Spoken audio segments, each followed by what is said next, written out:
Hello everyone, welcome back to my channel, and today I want to talk about the LEGO Architecture series and how, in my opinion, they seem to have gotten a little off the path with some of their sets.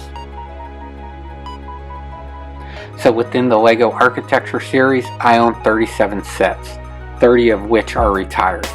I own every single Architecture Skyline set there is. So I am a big fan of the line, although within the past couple of years they've started to change things that I'm not liking. Okay, so here we have the Empire State Building, which was released in 2009 and cost $20.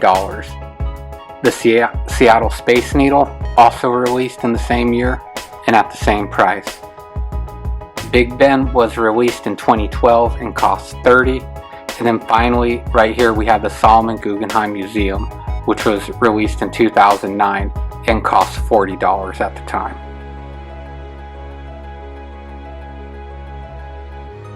Now I chose these four sets because these four sets are great small LEGO sets that cost $20 to $40. They were at a reasonable cost point for the set. Not only that, with how big they are, look, here's my hand, they are sets that are easy to move around and you can take them anywhere. So if you wanted to display it in your office or desk area, it'd fit there and not be a huge bulking set like the Statue of Liberty I have behind these sets right here for a size comparison to show you. Now there are a lot of other great architecture sets, older sets that were at a price point of $20 to $70. I just didn't feel like emptying my shelf of them. But at some point they quit making these smaller sets and then started focusing on these huge architecture sets like the Statue of Liberty. They also started remaking some of these sets and reissuing them. The Empire State Building, the set was $20 when it came out. It was remade a couple years ago and it was going for, I believe, $120 or $130, and it was the size of the Statue of Liberty back here. The Guggenheim Museum, great little set. I think it looks fantastic. Once again, a few years ago they remade it, rounding off some of the corners, adding some color to it, and then reselling it, which it was one of those things, why? You already did the Guggenheim Museum, why did you remake it? I own the White House, the original LEGO White House for architecture, which came out, I believe, in 2010, and it's a great little set. And then they went ahead and remade it again, making it bigger, and it cost over $100 at that point. So once again, I'm wondering why they keep remaking sets they've already done. Am I to believe that there's not enough architecture or unique buildings and designs in the world that we have to keep remaking the same ones? So here we are in my LEGO room. The architecture series that I have is on the middle shelf on these two shelves here in front of you. As you can see, we're going to this top shelf here. I have quite a few sets. There's the White House I was talking about. There's a model of the Eiffel Tower, Trafalgar Square. Sorry, I butchered that. Farnsworth House. That was one of the first architecture sets that I got. Well, my wife got it. She's an architecture fan.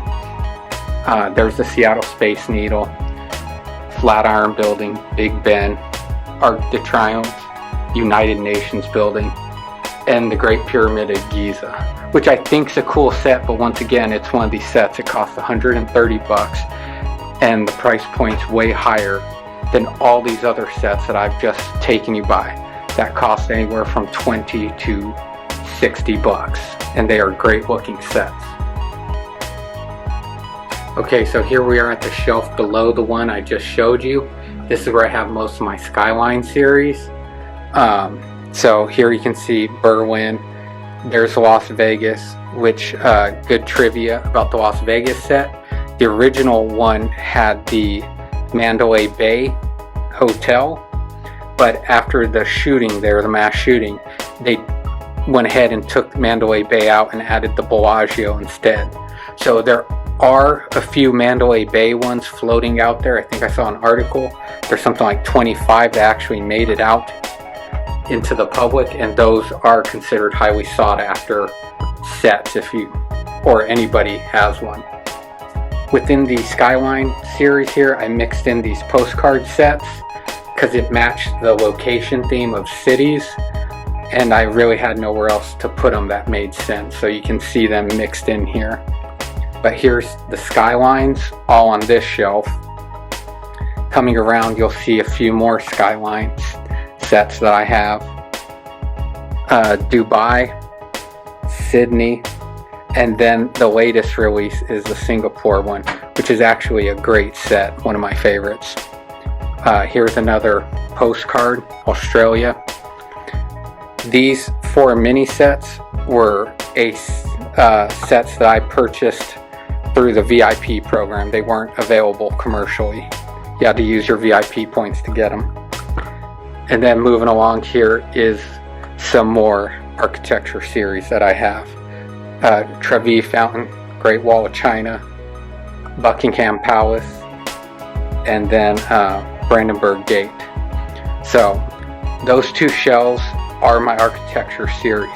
Like I said, I have 37 sets, 30 of which are retired.